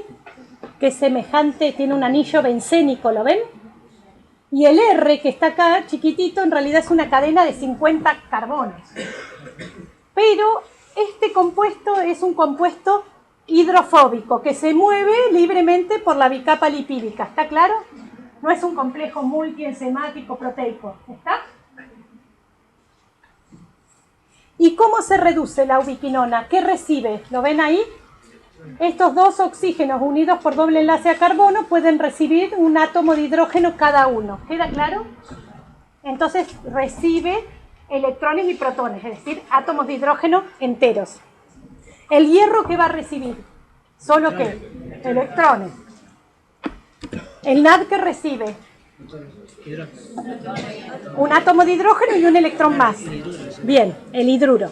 Acá se muestra nada más que la ubiquinona recibe un átomo de hidrógeno y después otro átomo de hidrógeno, ¿está? Es muy detallado. ¿Qué son los citocromos? ¿Alguien sabe qué son los citocromos? Son proteínas que tienen grupo ¿qué? Hemo. Son otras hemoproteínas. ¿Se acuerdan que no solo la hemoglobina, hay muchas hemoproteínas en el cuerpo? Estos citocromos, a diferencia de la hemoglobina, que siempre el hierro tenía que estar en estado ferroso, ¿se acuerdan? En la hemoglobina, acá el hierro del hemo capta y cede electrones. ¿Queda claro? Y tenemos distintos citocromos. Tenemos citocromo A, B y C. ¿Está? ¿Han sentido nombrar estos o no? ¿Qué letras son los citocromos que le ceden los electrones al oxígeno? El C al complejo 4, en el complejo 4 están los citocromos A. ¿Sí? No importa, porque después esa descriptiva no se los pido, es para entender el proceso y después me interesa más que sepan cómo funciona la cadena. ¿Sí? Bien. Los citocromos A tienen un ion cobre cerca del hemo A, pero bueno, no importa. El potencial de cada citocromo también depende del entorno proteico, ¿sí? Y están ordenados en potencial creciente. Estos son, pero no importa, los pongo para que sepan qué son. ¿El hierro en qué estado tiene que estar en esto? No, el hierro no tiene que estar en ningún estado. Es cuando está en la cadena de transporte de electrones, recibe el electrón y pasa... ¿a qué? A férrico, ¿no es cierto? Y si cede el electrón pasa... Bien. No, a ferroso y después pasa a férrico, al revés. Ahora lo vamos a ver. Bien. ¿Cuáles son los complejos? Esto sí lo vieron, ¿no es cierto? ¿O no? El complejo 1. Todo esto, que son muchas proteínas y muchos transportadores dentro de ese complejo. Ahora lo vamos a ver en una diapositiva, pero no para que lo tengan que saber, sino para que recuerden que hay muchas oxidorreducciones dentro de cada complejo. ¿Queda claro? Recibe los electrones ¿de quién? Del NAD reducido. Bien. El complejo 1 es, entonces se llama NADH, ubiquinona, óxido reductasa, no importa. Pero la cuestión es, ¿cómo se llama? ¿De quién recibe los electrones?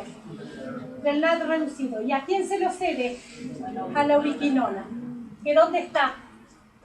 Acá, con esta Q. Es la coenzima Q de la crema, que no sé si hace algo. De las cremas anti-vejez. ¿Sí? Esa es la coenzima Q. Bien.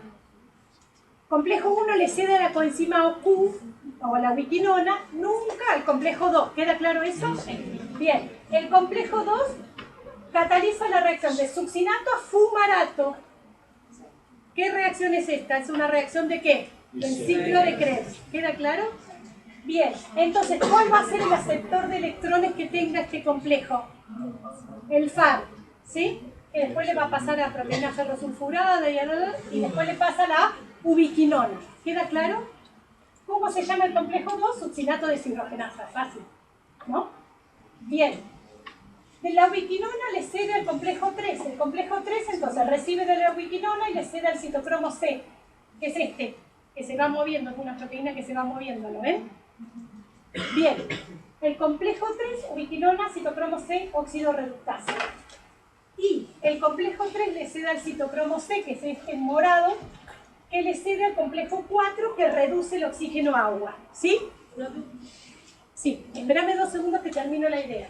El complejo 4 se llama citocromo oxidasa. ¿Sí? Sí. No entendí mucho lo del complejo. El complejo 2 recibe los equivalentes de reducción del succinato y lo pasa a fumarato. Y forma parte, acá estaría Krebs. ¿Se entiende? O sea, te resume que está recibiendo los FAD que se generaron en esa Y no está recibiendo los FAD porque el FAD no va nadando, sino que está firmemente unido al complejo 2. ¿Está? O sea, que es simultáneo. Como el ácido lipoico, ¿se acuerdan que el ácido lipoico estaba unido a la enzima, al complejo piruvato de deshidrogenasa? Pero entonces El FAD está acá. es simultáneo. ¿Sí? Y cuando esto pasa de succinato a fumarato, recibe los átomos de hidrógeno. ¿Queda claro? ¿Sí? Escuchen. ¿Y cómo sigue la cadena a partir del complejo 2? ¿Cómo sigue la cadena? El FAD le cede a unas proteínas ferrosulfuradas, centroferrosulfurados que están en el mismo complejo, que después le pasan a la coenzima Q. ¿Se entiende? ¿Y quién recibe los electrones acá? El NAD se los cede, pero esta proteína tiene que tener algo que reciba esos electrones. Y es un FNL. ¿Está? Bien, no tienen que recordar este, pero sí este, porque el FAD lo vemos en Krebs. ¿Queda claro? Bien. Entonces acá hay muchas oxidorreducciones en el medio, hasta que llega la coenzima Q. Acá también.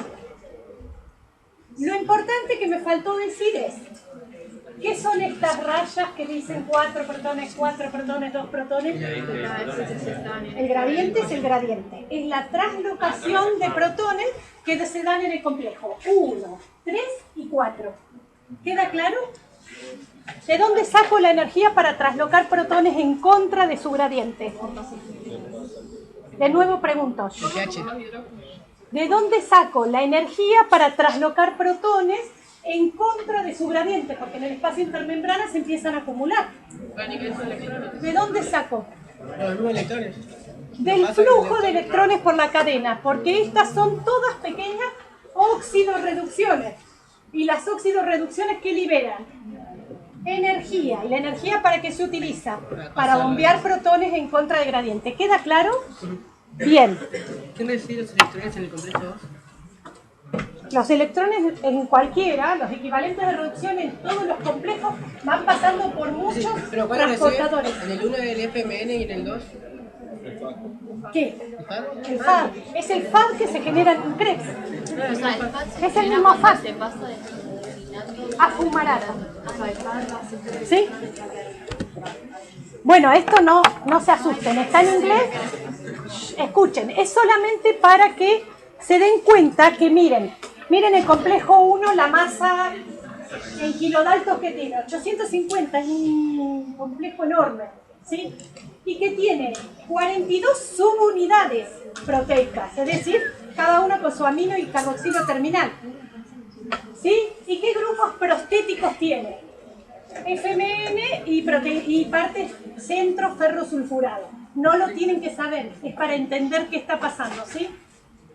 La succinato de deshidrogenasa que tiene el FAD y los centroferrosulfurados.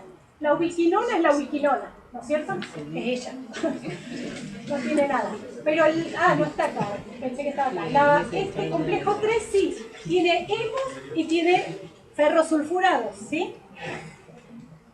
Y el complejo, el citocromo C, tiene un hemo, ¿no? Porque el citocromo C es una sola proteína, ¿se acuerdan? El complejo 4, por eso este no es complejo, ¿no es cierto? Este es una sola proteína. El complejo 4 que tiene muchas unidades, 13, muchos hemos y tiene cobre A y B. No lo tienen que saber de memoria, pero para que entiendan que hay pequeñas oxidorreducciones dentro de cada complejo. ¿Eso se entendió? ¿Sí o no? Bueno, para que se despierten fue el grito. Igual hoy tengo que terminar unos minutitos antes porque tengo que ir. Si no llegamos a terminar, lo terminamos antes de ver Vía de las Pentosas, que es cortito la clase que viene, ¿sí? No, igual 10 minutos antes nomás. Pero bueno, volvemos a bioquímica, ¿sí? Pero Miren todo lo que pasa y nosotros no nos enteramos, ¿no es cierto? Cómo funciona la cadena de transporte de electrones y todo lo que está pasando cada vez que inspiramos, exhalamos dióxido y se generó por la decarboxilación oxidativa y Krebs, ¿o no? Bien, ¿y el agua dónde se genera? Bien, ¿se genera agua en Krebs? No, porque después le pregunto y me dicen, sí, el acetil-CoA se transforma en dióxido de carbono y agua. No, el agua aparece en la cadena de transporte de electrones, ¿queda claro? Bien. Esto para entender qué es el potencial de reducción, que ya más o menos lo sabemos, ¿no? Entonces, el potencial de reducción es la capacidad de un compuesto, ya sea un compuesto, un elemento o un ion, de ganar electrones frente a otros, ¿sí? Es decir, el que tenga mayor atracción por los electrones va a tener mayor potencial de reducción. ¿Está claro? Quiere decir el que sea más electronegativo. Esto es importante. Si la tendencia a aceptar electrones es muy fuerte, el potencial es positivo. Eso es por convención. Y a veces nos hace lío en la cabeza porque decimos, ¿cómo? Si los electrones son negativos, ¿no? Que sea un valor positivo es por convención. ¿Queda claro? Como decimos el pH, que decimos pH 1, pH 14, ¿sí? Bien. En realidad es porque es menos el logaritmo, viene de una fórmula. Pero el potencial entonces es más positivo y más alto en valor absoluto cuanto mayor es la avidez por los electrones. ¿Queda claro? ¿Sí o no? Entonces decimos que el oxígeno es electronegativo porque tiene potencial de reducción más positivo. ¿Sí? Va de vuelta. Que el positivo y el negativo del potencial de reducción es una convención. ¿Queda claro? No tiene que ver con la carga de los electrones. ¿Está claro? Que los electrones estén cargados negativamente ya sabemos. El potencial de reducción puede ir desde valores negativos a positivos. Los que tienen valores positivos quiere decir que tienen mayor fuerza para atraer electrones. ¿Queda claro? ¿Sí? No tiene que ver con la carga del compuesto. ¿Queda claro? Bien. Y acá volvemos a esto, pero no les voy a hacer cálculos. Es para que entiendan de dónde viene después el ATP, ¿no es cierto? El delta G sabemos que es... El delta G puede ser en condiciones estándar o en condiciones reales. Y el delta G, cuando hay una óxido-reducción, depende de ¿qué? De la transferencia de electrones que se da, ¿no es cierto? Entonces, el delta G, tanto en condiciones estándar como en condiciones reales, va a depender del número de electrones que se transfieren en esa reacción, de la constante de Faraday, que es una constante, ¿sí? Y ¿esto qué es? Delta E. Diferencia de potencial de reducción. Es decir, ¿cómo son el delta G con respecto al delta E? Proporcionales. Si aumenta el delta E, ¿qué pasa con el delta G? Aumenta, ¿no ven? No está en el denominador, está en el mismo lugar. ¿Queda claro? ¿Cuándo obtengo más energía en una óxido-reducción? Cuando hay mayor diferencia, mayor salto energético entre el compuesto que me cede los electrones y el que los recibe. ¿Queda claro? ¿Sí? Si yo calculo la diferencia de potencial entre el NAD y el oxígeno, me va a dar mucha energía. ¿Me siguieron o no? Ahora lo vamos a ver en un esquemita, que es más fácil. Este no. Bueno, esto es solamente cómo se ordenan los potenciales de reducción, ¿sí? ¿Quién está al principio? ¿Sí? El protón y el electrón que forman el átomo de hidrógeno. ¿Quién está al final? El oxígeno que se transforma en agua, ¿lo ven? Este es menos 0,414 y este 0,816 positivo. ¿Queda claro?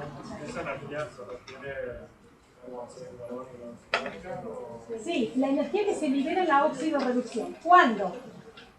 El NAD H le cede si le cediera, que no existe en el cuerpo, no ocurre así.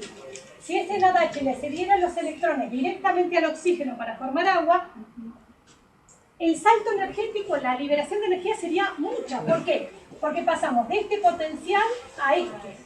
¿Hay mucha diferencia de potencial entre esos dos valores? Sí. Entonces, ¿hay mucha la energía liberada? Sí. ¿Se entiende? Pero no se da porque no existe una enzima que catalice la reacción. ¿Está claro? Sería demasiada liberación de energía, pero además no existe en el cuerpo un complejo enzimático que catalice esa reacción. ¿Queda claro? Profesora, una consulta. Sí, lo vamos a ver acá, que es más fácil. En ese ejemplo que dio en el anterior, entonces en el delta E habría que hacer como, en el ejemplo que dio del NAD Y el oxígeno. habría que hacer como la diferencia, menos 0,320, menos 0,816, y ese número colocarlo en la ecuación. Sí. Se calcula. Para calcular el delta G de una óxido reducción se tiene que calcular primero el delta E, conocer los dos potenciales de reducción de los compuestos que forman parte de la reacción. ¿Me siguen? ¿Sí? Hay una óxido reducción. El NAD se transforma, el NAD le cede los electrones al FMN del complejo 1, ¿sí? Para saber cuánta energía se liberó en esa reacción, ¿cómo hago? Tengo el E, el potencial de reducción de los dos compuestos. Calculo la diferencia que hay entre ellos dos. Lo coloco acá. Veo cuántos electrones, que en este caso son 2 electrones. Sé cuál es la constante de Faraday. La coloco acá. Multiplico esto y me da un delta G negativo de tanto. Ese delta G es la energía liberada en esa reacción. ¿Queda claro? ¿Para qué se utilizó esa energía? Esa energía que se utiliza para bombear.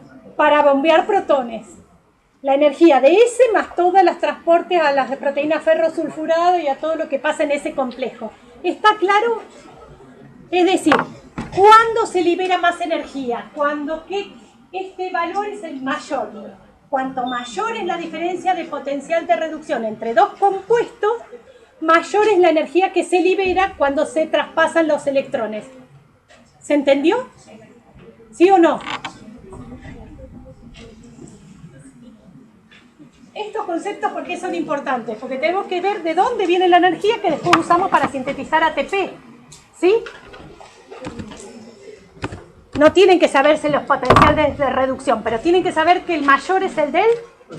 Bien. Profesor, una consulta, y es donde se dice que según el tipo de lanzadera va a ser cuánta energía se... Sí, ahora la vamos a ver porque vamos a ver las lanzaderas. No sé si llegamos, pero... Bien, acá están ordenados, escuchen. Parecen conceptos difíciles, pero son simples. Es decir, si nosotros saltáramos del 10º piso, no es lo mismo que si saltamos del 2º piso, ¿sí o no? El delta E, desde el NAD hasta el oxígeno, es como saltar del 10º piso, ¿se entiende? En cambio, si pasa en el citocromo, el complejo 4 le cede los electrones al oxígeno, es como saltar del 1er piso. ¿Queda claro? ¿Cuál liberaría más energía? Si saltáramos del 10º piso, pero ¿qué pasaría? Entonces lo vamos haciendo de a pasos. ¿Se entiende? Bien. Escuchen. Y acá entonces por eso está como en escalerita. Ahí voy. El NAD es el que tiene de estos, de los que forman parte de la cadena, el NAD reducido, el par reductor, ¿qué es esto? El par reductor, que se les pregunta después en la guía, ¿el par reductor cuál es? NAD más barra NADH. Ese es el par reductor. Por convención siempre se pone primero el oxidado y después el reducido. ¿Sí? Bien. Ese par reductor le cede al FMN del complejo 1, que le cede a las proteínas ferrosulfuradas, a los centros ferrosulfurados. ¿Sí? Bien. Que le ceden a la coenzima Q, que está por debajo en la escala de energía y que tiene un potencial de reducción que es un poco menos negativo. ¿Se entiende? Que le cede después al citocromo B y a los centros ferrosulfurados del complejo 3. ¿Sí? Entonces están ordenados en potencial de reducción. creciente como están ordenados en la cadena de transporte de electrones. ¿Lo ven? ¿Sí? Entonces vamos desde ese potencial de reducción hasta el del oxígeno. ¿Está claro? Y acá, ¿por qué dice sitios de fosforilación, sitios de fosforilación? En realidad son sitios de translocación ¿de qué? De protones, que después me van a dar la fuerza protonmotriz para sintetizar ATP. ¿Está claro? Es como si estuviera bajando una escalerita, bajando los pisos, pero en realidad le estoy pasando. Estoy pasando una pelota de un piso 10 al 9, del 9 al 8 y así, hasta que llego al oxígeno. ¿Queda claro? ¿Qué fui extrayendo de esos electrones a medida que se iban pasando? La energía. ¿Está? ¿Sí o no? ¿Y cómo mido esa energía? En el potencial de reducción. ¿Toda la energía que se acumula se usa para bombear protones o se utiliza alguna otra? Parte se pierde como calor, porque los procesos no son 100% eficientes, ¿no? Bien, y esto para recordar que el complejo 1 entonces recibe del NAD reducido al FBN y a los cientroferrosulfurados y le da la ubiquinona. El complejo 2 tiene el FAD, ¿lo ven? Y le cede finalmente la ubiquinona. Y ahí arriba está una de las que forma parte de las lanzaderas, que es la glicerol 3-fosfato deshidrogenasa. ¿Sí? No me están escuchando ya, pero no importa. Bueno, pero lo tienen en la PEDCO, lo pueden ver todas las veces que quieran. Bien. Bueno, escuchen. Ahí, ese que tiene FAD es la glicerol 3-fosfato deshidrogenasa, ¿no es cierto? Que recibió del NADH de la glucólisis, después más adelante lo vamos a ver. Y le cede directamente la ubiquinona. Se saltea un paso de translocación de protones, por eso genera menos ATP, que me preguntaban ustedes. Ya, lo paso, porque si no, que no sé cuánto. Bien, y acá es para acordarnos el orden de los transportadores de la cadena. Acá falta el complejo 2, ¿no es cierto? Pero el complejo 1 hay translocación de protones, le cede la ubiquinona. Esto está mal, no hay translocación de protones, la ubiquinona está acá en realidad. Cuando la ubiquinona le cede a está en la translocación de protones. Le cede al complejo 3, que le cede al citocromo C, que le cede al complejo 4, que tiene los citocromos A. ¿Sí? Bien, entonces ese orden es el mismo que cuando veíamos acá el orden de los potenciales de reducción. ¿Queda claro? No puede ir en otro sentido el traspaso de electrones. ¿Se entiende? Bien. Y es lo último que vamos a ver, y nos va a faltar la fosforilación oxidativa, me parece. ¿Cómo pasa el poder reductor generado en la glucólisis del citosol a la mitocondria? Ustedes ya lo saben. Hay unas que se llaman lanzaderas, es decir, podría ser que haya transportadores de NADH y que pase el NADH directamente, ¿sí o no? ¿Eso se da? No. Entonces, ¿qué tengo que hacer? Uso el poder reductor del NADH para reducir a otro compuesto que adentro va a ceder a la cadena de transporte de electrones. ¿Queda claro? ¿De nuevo? Sí. Uso el poder reductor del NADH citosólico para reducir un compuesto que sí puede pasar a la mitocondria. ¿Está bien? Ese compuesto después adentro se vuelve a oxidar, ¿sí? Y le da los equivalentes de reducción a la cadena. Vamos a ver. Igual se los describo para que lo sepan, pero nunca les tomamos en sí las lanzaderas. Chicos, escuchen, pero para entenderlo. El NAD pasó a NADH por la reacción de glucólisis, ¿recuerdan? Sí. Bien. ¿El NADH qué hace? Se utiliza la dihidroxiacetona fosfato, que también es de glucólisis, pasa a glicerol 3-fosfato. ¿Por qué se redujo? Porque pasó de acetona a ¿qué? Alcohol. Entonces, uno es este y el otro es este grupo. ¿Sí? La acetona, el alcohol. De cetona pasó a alcohol, es decir, se redujo. ¿Quién le dio el poder reductor? El NAD reducido. ¿Queda claro? Bien. Este glicerol 3-fosfato difunde, esta es la membrana mitocondrial externa, que no está dibujada, y esta es la interna, ¿sí? Difunde el glicerol 3-fosfato y llega y se une En realidad es catalizado de nuevo la conversión en dihidroxiacetona fosfato. En el otro sentido, en el citosol pasó de cetona a alcohol. ¿Lo ven? En el espacio intermembrana, ¿qué pasa?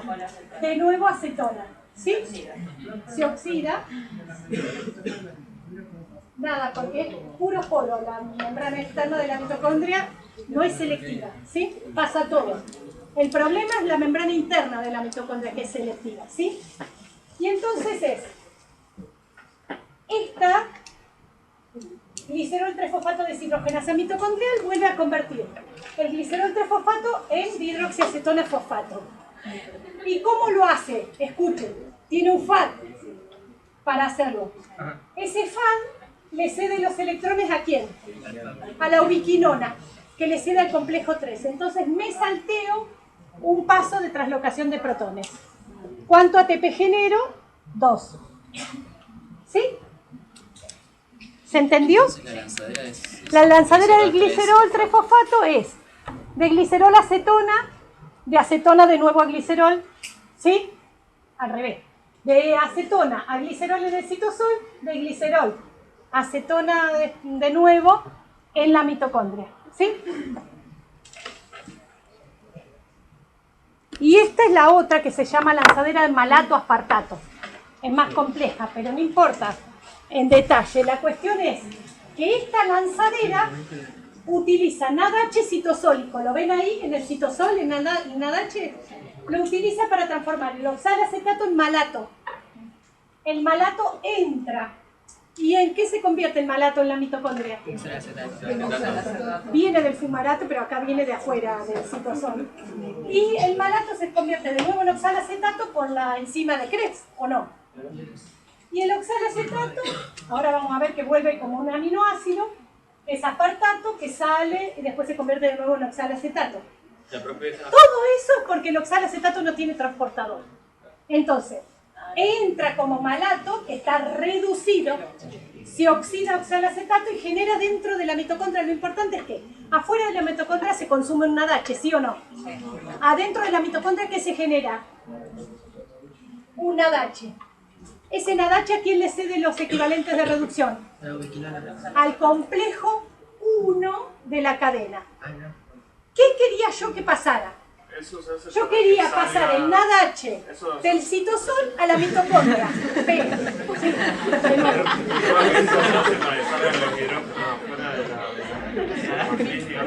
Hidrógeno no. Protones al espacio intermembrana después. Escuchen, pero hidrógeno es distinto. Yo necesito que el NADH del citosol desaparezca y me aparezca en la mitocondria. ¿Hasta ahí estamos? Bien. ¿Tengo un transportador para NADH? No. ¿Sería mucho más fácil? Sí, pero no está. ¿Se entiende? Entonces, ¿cómo lo hago? El NADH lo consumo en el citosol y genero malato, que sí puede entrar a la mitocondria. ¿Lo ven? El malato en la mitocondria me vuelve a generar oxalacetato. Y entonces, ¿qué genero en la mitocondria ahora? El NAD reducido. Lo saqué del citosol y está en la mitocondria. ¿Está claro? ¿Cómo vinieron los equivalentes de reducción? ¿Metidos en qué molécula? En el malato. ¿Se entiende? Bien. Sí, todo eso para ingresar el NADH de la glucólisis a la mitocondria. ¿Se entiende? Ahora tengo un problema, que para que cierre la lanzadera tiene que volver a salir algo, porque si no siempre estoy metiendo malato. Bien. Entonces, el oxalacetato tampoco puede salir. Entonces se tiene que convertir en un aminoácido que tiene los mismos carbonos que es el aspartato, que sale. El aspartato entonces se vuelve a convertir en oxalacetato en el citosol. El oxalacetato recibe los electrones del NAD reducido para formar malato y se cierra el ciclo. ¿Se entiende? Sí. Bien. ¿Y por qué lo van a ver más complicado en los libros? Porque encima estos son contratransportes. No son transportes simples. Entonces tienen que intercambiarse con otra sustancia. Que está acá. Que no importa, no la tienen que saber. Pero la cuestión es, la lanzadera del malato aspartato ¿Qué me permite? Me permite pasar el NAD reducido de la glucólisis a la mitocondria, ¿se entiende? Y como entra por el complejo 1, ¿cuánto ATP genera? De nuevo, como entra por el complejo 1 el NAD reducido, ¿cuántos ATP genera? 3. Y si venía por el glicerol 3-fosfato, 2. ¿Se entiende? Bien. Profesora, consulta, ¿qué determinan los tejidos que se usan una u otra? No. ¿O no? ¿O es así como Sí. medio azaroso? Sí. Entonces no se puede determinar bien cuántos ATP se genera por glucólisis en condiciones aeróbicas. ¿Queda claro? Bien. Ay, a ver qué hora es. 5 minutitos más y listo. Nos va a quedar fosforilación oxidativa, ¿no es cierto? Sí, es mucho. Este teórico es mucho. El próximo es mucho más leve. Escuchen, por eso en realidad por ahí empiezan esta guía la semana que viene, cuando terminen la 4, por eso avancen con la 4, pero después tenemos 2 clases más para esta guía, ¿sí? ¿Ustedes conocen algún inhibidor de la cadena de transporte de electrones? El cianuro. ¿Y cuál más? No. Monóxido de carbono. Dije mal. Monóxido de carbono. ¿Dónde vimos el monóxido de carbono? En la hemoglobina. ¿A qué se unía de la hemoglobina? Al grupo hemo, con alta afinidad. ¿Y acá dónde hay grupos hemos en la cadena de transporte de electrones? No, los ferrosulfurados son hierro con azufre. En los grupos hemos, pero justo se unen con alta afinidad a los grupos hemo de la citocromo C oxidasa, que es la que le transfiere al oxígeno. ¿Está claro? Entonces bloquea el complejo 4 de la cadena transportadora de electrones, el monóxido. O sea que si logramos que la hemoglobina transporte algo de oxígeno, si logramos que algo del monóxido se libere, igual inhibe el complejo 4. ¿Lo ven? Porque es tan tóxico. Bien. Recuerden que es un gas incoloro, inoloro, y entonces lo que hay que hacer es revisar bien los calefactores.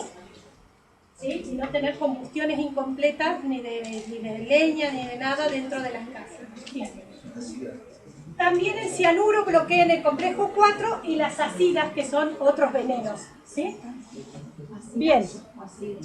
Ácidas sódicas, en realidad. Acá no lo tengo acá. Y saqué la diapositiva, después la busco para mostrársela, porque tenía más diapositivas y después lo saqué para no llenarle de tanta información. Escuchen, los inhibidores de la cadena. Sí, escuchen. Esperen, déjenme terminar la idea y ahora. Los inhibidores de la cadena van a bloquear la cadena de transporte de electrones, por lo tanto, ¿cómo van a quedar las coenzimas? Reducidas. ¿Qué va a pasar con Krebs? Se va a inhibir. ¿Qué va a pasar con la decarboxilación oxidativa del piruvato? ¿Queda claro? Bien, por eso son tan venenosos, sí. El citocromo A no se ve alterado por el monóxido. Sí, el citocromo A, que está en la citocromo C oxidasa, que es el complejo 4. El complejo, sí, el complejo 4 tiene citocromo A. ¿Se entiende? ¿Y cómo se llama el complejo 4? Citocromo C oxidasa, porque ¿a quién oxida? Al citocromo C. ¿Y a quién reduce? Al oxígeno agua. ¿Queda claro? El citocromo C no formaba parte. No, pero el complejo 4 se llama complejo 4 o citocromo C oxidasa, porque ¿de quién recibe? Del citocromo C. Se llaman como reciben. El complejo 1 se llama NADH ubiquinona óxido reductasa, porque recibe del NADH y le cede a la ubiquinona. ¿Y qué en específico bloquea el monóxido de carbono? Los citocromos A y A3 que están en el complejo 4. ¿Está? Los dos, sí. Bueno, escuchen. Después vamos a revisar la clase que viene los otros inhibidores, o lo pueden ver ustedes. Lo importante es, si yo bloqueo con un inhibidor, por ejemplo, la antimicina A, bloqueo, ¿sí?, el complejo 3. ¿Qué va a pasar con los complejos anteriores, los transportadores anteriores? ¿Cómo quedan? Reducidos. ¿Y los posteriores? Oxidados. Y ya saben qué va a pasar con Krebs y con la decarboxilación oxidativa del piruvato. ¿Queda claro? Bien. Sí, igual está, aunque se lo pueden bajar en algún lugar y lo miran.